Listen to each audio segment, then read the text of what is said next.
আমার থাকবার জায়গাটা একটু দেখিয়ে দিন মা, জিনিসপত্রগুলো রেখে তাহলে কাজে লেগে যাই। ছাতের সিঁড়ির ঘরে কৃষ্ণা থাকে, তুমি বরং ওই ঘরে থেকো। কৃষ্ণার সিঁড়ি নিচে থাকবে এখন।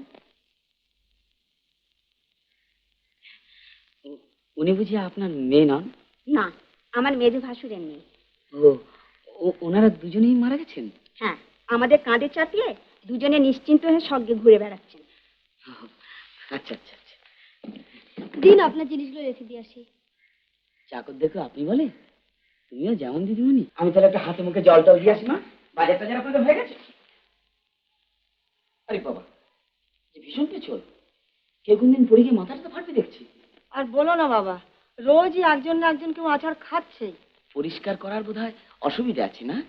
হ্যাঁ, এ বাড়িতে মেথর ঢোকার অসুবিধা আছে তো, তাই আর হয়ে ওঠে না। দুটো নারকলের মালা আছে? হ্যাঁ, মালা ওই কয়লার উপরে আছে।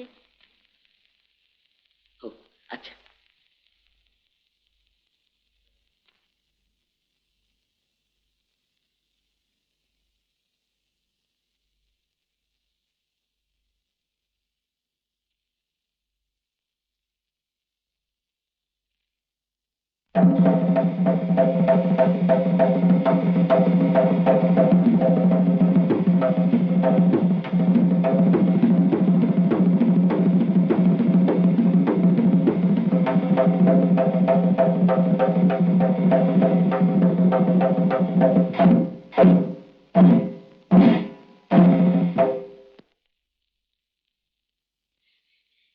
দেখুন মা, কিরম পরিষ্কার হয়ে গেছে।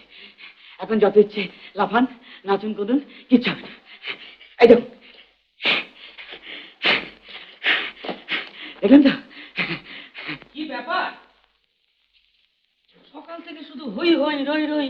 এক কাপ চায়ের জন্য শেষে দোকানে যেতে হবে নাকি? আগে ভোরে উঠে ষাঁড়ের মতো চেঁচায়। দেখো, একটা লোক সবে নতুন এসছে, তাকে একটু দেখিয়ে শিখিয়ে দিক। চেঁচাতে পেলে আর কিছু চাস না রে। ওরে বাজে কথা বলো না শেষদা। কটা বাজে জানো?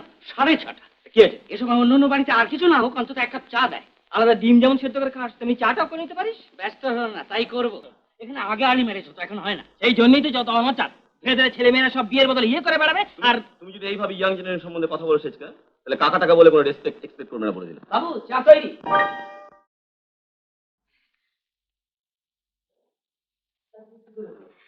আসুন, সবাই এক কাপ করে খেয়ে নিন। কি বাবু, আপনি এখন মুখ ধননি? ঠিক ঠিক আছে, মুখ না ধুয়েই খান। বেটটি কৃষ্ণদি, তুমি সবাইকে দিয়ে দাও না। সজমা, পিন্টু বাবুর দুধ। আমি একটু